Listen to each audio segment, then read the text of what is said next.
आणि एस ज्योतिष कट्टा या आपल्या चॅनलवर सगळ्यांचे सहर्ष स्वागत आहे। तर खूप खूप सॉरी, आज एस ज्योतिष कट्टाचा बाबा काय म्हणतात रीडिंगचा व्हिडिओ छोटीशी आशाला पडलाय। तर ज्यांना ज्यांना हा व्हिडिओ बघायचा आहे त्यांनी छोटीशी आशाला जाऊन बघा। खूप खूप सॉरी की तुम्ही इथं वाट बघत असाल आणि माझ्याकडनं व्हिडिओ तिथं गेला, पण एकदा गेलेला व्हिडिओ काढून पुन्हा इकडे टाकला तर यूट्यूब त्याला वर घेत नाही, त्याच्यामुळं मी तो व्हिडिओ तिथंच ठेवला आणि आज तुमच्यासाठी इकडे मी दुसरा व्हिडिओ घेऊन आलेली आहे। तर काय आहे, सध्या नवरात्र संपलं, दसरा संपला, सगळं संपलं, आता जवळ आली आहे दिवाळी। पण दिवाळीच्या आधी आहे ती म्हणजे कोजागिरी पौर्णिमा। कोजागिरी कोण जाग आहे हे लक्ष्मी बघायला येते उलुक महाराजांवर बसून, त्याला कोजागिरी पौर्णिमा असं म्हणतात। शरद पौर्णिमा असं सुद्धा त्याला म्हटलं जातं। तर काय होतं यावेळी आकाशातनं म्हणजे चंद्रातनं अमृत वर्षाव होत असतो अशी मान्यता आहे पुराणांमध्ये।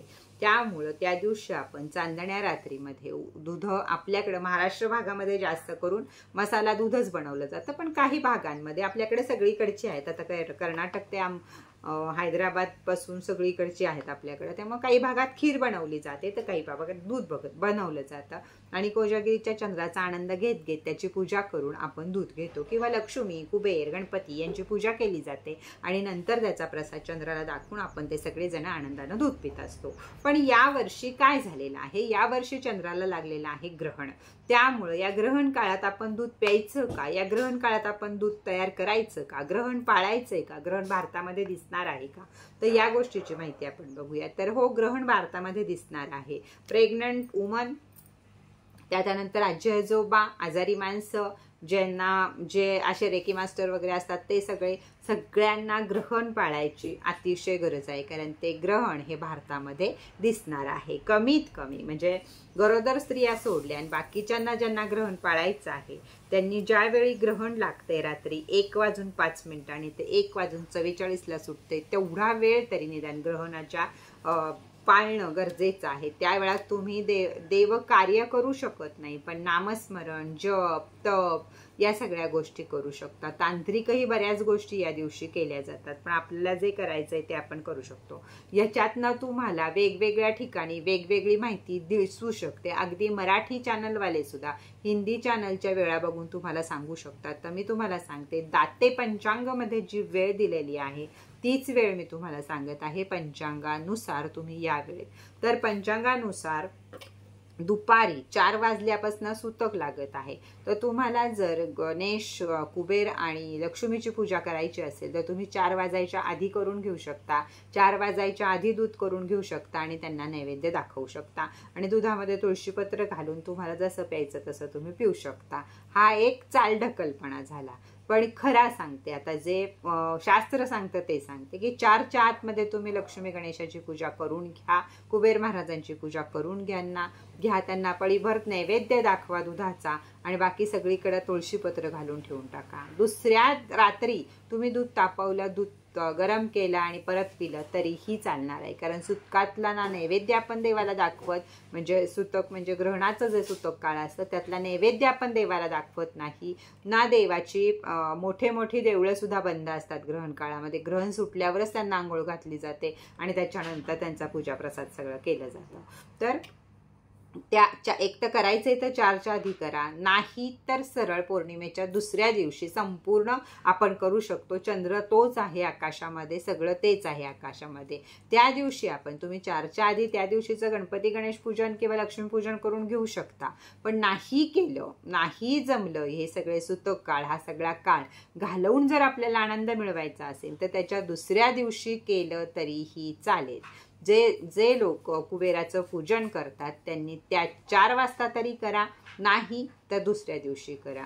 मी या मताची आहे की दुसऱ्या दिवशी करणं हे सगळ्यात छान आहे, कारण ग्रहणाच्या सगळ्या छाया गेल्या असतील, लॉ ऑफ अट्रॅक्शनच्या रेमेडी करायच्यात आपल्याला, सगळ्या करायच्यात, तर ते त्या दिवशी योग्य आहे। म्हणजे ग्रहणाच्या दुसऱ्या दिवशी सकाळी उठून आंघोळ करणं, सगळं देवदेव साफ करणं आणि त्या दिवशी संध्याकाळी कोजागिरी साजरी करणं, म्हणजे लक्ष्मी गणेश कुबेरांची पूजा करणं आणि त्याच्यानंतर चांदण्यांमध्ये दूध शिजवणं आणि पिणं, ह्याला सगळ्यात जास्त, आणि नैवेद्य दाखवणं, जिथं खीर असते त्या खिरीचा नैवेद्य दाखवणं हे सगळ्यात योग्य आहे। आणि दुसरी गोष्ट, जे करणार असाल न करणार असाल सगळ्यांबद्दल मी माहिती दिली। एक तर या काळात काही खाणं पिणं हे वर्ज्य असतं. गरोदर स्त्रियांना तर हे पाळावं लागतं. तरी सुद्धा घरातल्या बाकी सगळ्यांनी पाळण्यासाठी आपण नाही पाण्याशिवाय राहू शकत, कारण आपल्याला तेवढं सूतक आणि ग्रहण पाळायची आपल्याला गरज नसते. त्यामुळं ग्रहण लागायच्या आधी 4 वाजायच्या आधी सगळ्यांनी पाण्यामध्ये, दह्यामध्ये, दुधामध्ये, ज्या गोष्टी आपण फेकून देणार नाहीये, पिठामध्ये, मिठामध्ये, सगळीकडं जे आपण वापरणार आहोत त्या सगळीकडं तुळशी पत्र टाकून ठेवायचे आहेत. म्हणजे ते अशुद्ध होत नाही ग्रहणाच्या काळामध्ये आणि ते शुद्धतेमध्ये आपण परत त्याचा वापर करू शकतो. दुसऱ्या दिवशी तुळशी पत्र काढून तुम्ही झाडामध्ये टाकू शकता आणि पीठ, मीठ, पाणी जे काही असेल ते वापरायला घेऊ शकता. आंघोळ झाल्याशिवाय ग्रहणाच्या दुसऱ्या दिवशी कुणी लोक जे ग्रहणामध्ये तपश्चर्या करतील ती रात्रीच आंघोळ करतील 2 वाजता. पण जी नाही करणार, जी नाही काही पाळायचं त्यांना, ती झोपून जातील. ती दुसऱ्या दिवशी सकाळी आंघोळ केल्याशिवाय, सूर्याला पाणी घातल्याशिवाय काही खाऊ पिऊ नका, म्हणजे ग्रहणाचे कोणतेही दोष आपल्याला लागणार नाहीत. त्याच प्रकारे हे ग्रहण आता 12 राशीमध्ये कोणत्या राशींना लाभकारक आहे, कोणत्या राशींना काय आहे, याचाही व्हिडिओ घेऊन मी लवकरच येईल. तर मला असं वाटतं की तुम्हाला शरद पौर्णिमेची किंवा कोजागिरी पौर्णिमेची संपूर्ण माहिती कळली असेल. आता ज्यांनी उलुकू महाराजांच्या कॅन्डल घेतल्या आहेत कोजागिरीसाठी सुद्धा किंवा याच्यासाठी सुद्धा, प्रत्येकानं जवळजवळ 10-10चे सेट घेतलेलेच आहेत की कोजागिरीला पण आम्हाला लावायचे, कोजागिरीला एंजल तरी पाहिजे, नाहीतर उलुक महाराज तरी पाहिजेत, अशाच तुमच्या सगळ्यांचं हे होतं. तर जशा तुम्ही कॅन्डल घेतलेल्या आहेत तर त्या दिवशी लावू शकता. कोजागिरीच्या दिवशी जरी ग्रहण असेल तरी सुद्धा तीच कोजागिरी आहे, त्या दिवशी लक्ष्मी बघायला येणारच आहे की कोण जागं आहे.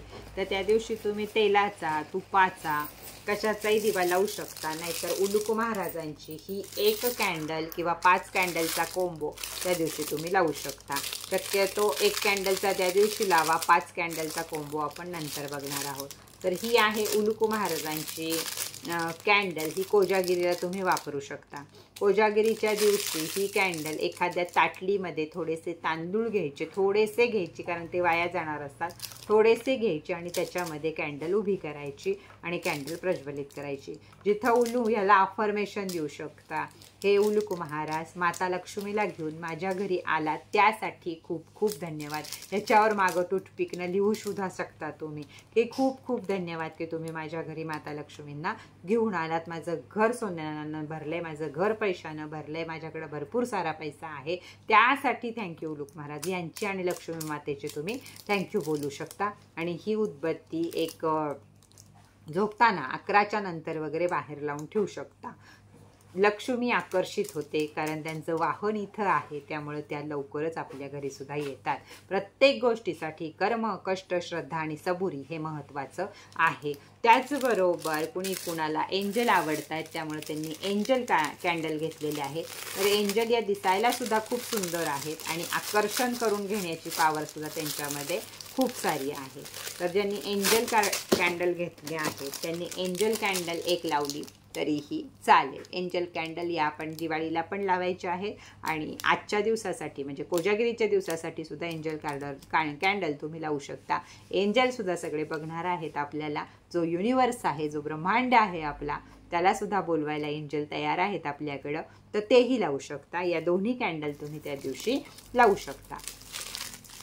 तर या प्रकारे कोजागिरी पौर्णिमा साजरी करा. ज्या दिवशी आपण दूध बनवणार आहोत म्हणजे कोजागिरीच्या दुसऱ्या दिवशी, ग्रहण काळामध्ये आपल्याला ना आपली बॉटल बाहेर ठेवायची आहे, ना आपला मॅजिक बॉक्स बाहेर ठेवायचा आहे, काहीही बाहेर ठेवायचं नाही. कोजागिरीच्या दुसऱ्या दिवशी मॅजिक बॉक्स बाहेर ठेवायचा आहे, चंद्राच्या प्रकाशात आपली वॉटर बॉटल ठेवायची आहे. त्याचबरोबर मी तुम्हाला आणखीन एखादी रेमेडी देईल कोजागिरीला करायची, ती सुद्धा आपल्याला त्यावेळी बाहेर ठेवायची. पण ग्रहण काळात या ज्या लॉ ऑफ अट्रॅक्शनच्या वस्तू आहेत, आपल्या क्रिस्टल्स आहेत आपले, हे ठेवायचे नाही. तर लक्षात घ्या, हे ठेवायचे नाही आहेत कोजागिरीला. का तर या कोजागिरीला ग्रहण आहे, सुतक पडत आहे, म्हणून आपल्याला याचा उपयोग करून घ्यायचा नाही. याचा उपयोग तुम्ही जप, तप, ध्यान, आंघोळ या गोष्टीसाठी करा. तुम्हाला जेवढे जप करता येतील तेवढे करा, ते पॉवरफुल असतात. पण बाकी कोणत्याही गोष्टी आपल्याला करायच्या नाहीत. गरोदर स्त्रियांनी, शास्त्र किती पुढे जाऊ दे, शास्त्र हेच सांगतं, गरोदर स्त्रियांनी सुतक काळापासून ग्रहणापर्यंत पाळावं. पाणी सुद्धा पिऊ होऊ नये हेच शास्त्र सांगतं. त्यातनं आता आपल्या सासू आपल्याला कशा सांगतील तसं तुम्ही सगळ्यांनी पाळा. कुणाचा वंश हा चांगलाच व्हावा इच्छा असते. त्यामुळं जरी सासू थोडं कडकपणानं जर ग्रहण पाळून घेत असेल तर त्यामागं काहीतरी उद्देश आहे हे लक्षात घ्या. कारण आता कुणी ग्रहण काळात जास्त करून सापडत नाही, पण पूर्वीच्या वेळी तुम्ही मुलांचे ओठ चिरलेले असे चिरलेलं बघितलं असेल, कान चिरलेले. तर जे काही असेल त्याला शास्त्रीय आधार आहे नाही आहे हे मला माहित नाही, पण जे संस्कृती सांगते बाबा गरोदर स्त्रियांनी ग्रहण हे पाळावं, नाहीतर बाळावर परिणाम होतो, तर ग्रहण हे जरूर पाळा. मी म्हणते 1 महिना 5 दिवस झाले असतील तर जाऊ दे, पण 3ऱ्या महिन्यापासून बाळ हे पूर्णपणे तयारीत असतं. ठोके त्याचे 1 महिना 5 दिवसापासून पडत असतात. तर खरोतर सगळ्यांना माहीत आहे आपण प्रेग्नंट आहोत हे माहीत झाले तर सगळ्यांनी पाळण्याची गरज आहे. 1 दिवस आपल्या संततीसाठी, 1 दिवस आपल्या मुलासाठी. आपण आई होणार आहोत, त्यामुळं आई मुलासाठी किती दिवस उपाशी राहू शकते. त्यामुळे हे 2-4 तास उपाशी राहणं हे काही फार मोठं नाहीये. त्यातनं तुम्हाला बाथरूमला जावं लागलं, जाऊन या, ते जाऊ शकता तुम्ही. पण शक्यतो ज्यांची तब्येत फारच खराब आहे, प्रेग्नन्सीमध्ये सुद्धा तब्येत फार खराब आहे, किंवा आजच तुमच्या पोटात दुखायला लागलंय आणि मग आहे, तर मग या सगळ्या गोष्टी क्षमा आहेत त्या वेळेला, की पोटातच दुखायला लागले ना, आता पाणी चहा नाही प्यायचं ना, आता दवाखान्यात नाही जायचं, असं नाही करायचं. हे चुकीचं आहे. जिथं ज्याचा जन्म होणार आहे त्याच वेळी होणार आहे. पण नसेल तर तुम्ही थोडंसं या सगळ्या गोष्टी पाळू शकता. आधीची कामं 4 वाजता सगळे उरकून टाका, म्हणजे 4 वाजल्यापासून आपलं रामनाम घ्या, रामायण वाचा, महाभारत नका वाचू, महाभारत थोडी भांडण आहेत, पण कृष्णाचं बाकी काही वाचा. जे काही तुम्हाला चांगलं आवडत असेल, उगाच चोरी डाकू फायटिंग मारामारी हे पिक्चर बघू नका. देवाधर्माचे काहीतरी पिक्चर बघा, मुलांवर काहीतरी चांगले संस्कार होतील त्याच्यातनं असे पिक्चर वगैरे बघा, वाचन करा आणि आनंदानं ग्रहण काळ सुद्धा साजरा करा. होतो त्रास, प्रेग्नंट वुमनला थोडासा त्रास होतो, मलाही माहीत आहे, पण थोडंसं जर आपल्या संततीसाठी हे आपल्याला सहन करावं लागलं तर मला माहीत आहे छोटीशी आशामधल्या ज्या नवीन आया होणार आहेत या सगळ्या जणी हे सगळं करतील. तर सॉरी, एस.एच. ज्योतिष कट्टावर आली ना मी आज. एस.एच. ज्योतिष कट्टा असो, कुणी असो, सगळी आपलीच फॅमिली आहे. तर सगळ्यांनी पाळा. तर ह्या प्रकारे शरद पौर्णिमा 2ऱ्या दिवशी साजरी करावी या मताची मी आहे. कारण नाही, ग्रहण काळातलं काहीच योग्य नाही आहे. हे आपल्याला ना त्या दुधाचा प्राशन करणं योग्य आहे ना काही. त्यामुळे आपण 2ऱ्या दिवशी आनंदानं कोजागरी साजरी करू. त्या दिवशी फक्त कोण जागा आहे म्हणून, देवी माता तर उतरणार आहे, लक्ष्मी माता तर उतरणारच आहे त्या दिवशी, म्हणून 4च्या आधी पूजा करून घ्या आणि मेणबत्ती दारामध्ये लावा, तुपाचा दिवा दारामध्ये लावा, रात्रभर प्रकाश दारामध्ये राहू द्या.